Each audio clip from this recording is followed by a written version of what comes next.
கோவில் கொண்டிருக்கும் வெங்கடாச்சலபதி கன்னியாகுமரி விவேகானந்தபுரத்தில் அருள் பாலிக்கிறாராம். இந்த ஆலயமும் திருமலை திருப்பதி தேவஸ்தானத்தாலேயே நேரடியாக நிர்வகிக்கப்படுகிறதாம். வாங்க இந்த திருத்தலத்தை பத்தியும் அதனோட சிறப்புகளை பத்தியும் டெம்பிள் ரகசியத்துல தெரிஞ்சுக்கலாம்.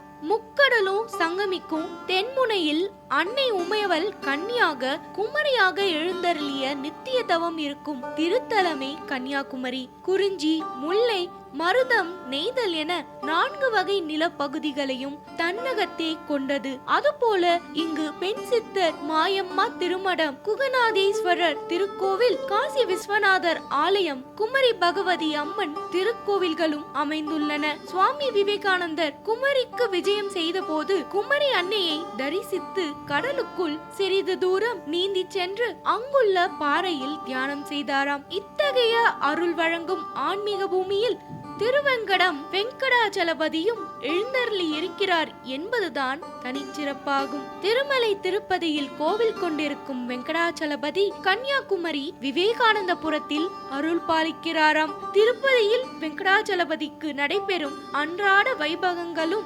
திருவிழாக்களும் அதே நாளில் அதே நேரத்தில் இத்தலத்திலும் நடைபெறுகிறதாம். திருப்பதி கோவிலில் நடைபெறும் பிரம்மோற்சவம், புஷ்கரணி தீர்த்தவாரி, ரத உற்சவம் உள்ளிட்ட விழாக்கள் இங்கும் சிறப்பாக நடைபெற்று வருகிறது. திருப்பதி பிரசாதமான லட்டு திருப்பதியில் இருந்து கொண்டு வரப்பட்டு பக்தர்களுக்கு வாரத்தில் சனிக்கிழமைகளில் விநியோகிக்கப்படுகிறதாம். இந்த ஆலயத்தில் தேர் ஓடும் வகையில் மாட வீதிகளும் அமைக்கப்பட்டுள்ளன. கோவிலையொட்டி மடப்பள்ளி, வேத பாடசாலை, கோமடமும் அமைந்துள்ளனவாம். திருமலையில் உள்ளது போன்றே சுவாமி புஷ்கரணி எனும் தீர்த்த குளமும் இங்குள்ளதாம். பெருமாளின் திருக்கோவில் மேல்தலமும் கீழ்த்தலம் என 2 தலங்களுடன் கொடிமரம், மகா மண்டபம், ராஜகோபுரத்துடன் காணப்படுகிறது. கீழ்த்தலத்தில் ஸ்ரீனிவாச கல்யாண அரங்கம், தியான அரங்கமும் உள்ளதாம். மேல் தலத்தில் மூலவர் திருப்பதி ஏழுமலையான் எனும் வெங்கடாச்சலபதி, பத்மாவதி தாயார், ஆண்டாள், கருட பகவான் சன்னதியில் இருக்கின்றன.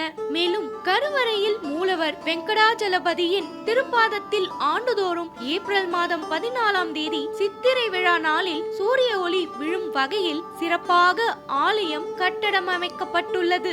கருவறையில் 6.5 அடி உயரத்தில் ஏழுமலையான் அருள் தருவது ஆனந்தத்தை அள்ளித் தருகிறது. உடல் நோய்கள், மனநோய்கள், வறுமை, தரித்திரம், தோஷங்கள், துயரங்கள் அகலும்.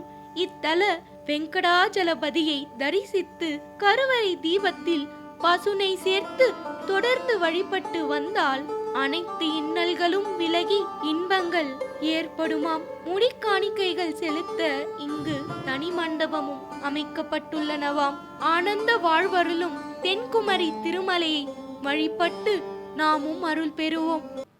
இந்த செய்தி உங்களுக்கு பிடிச்சிருந்தா லைக் பண்ணுங்க, ஷேர் பண்ணுங்க, உங்களுடைய சஜஷன்களை கமெண்ட் பண்ணுங்க. இன்னும் இது போல பல ஆன்மீக உண்மைகளையும் கோவில் ரகசியங்களையும் பற்றி தெரிந்து கொள்ள டெம்பிள் ரகசியம் சேனலை சப்ஸ்கிரைப் பண்ணுங்க.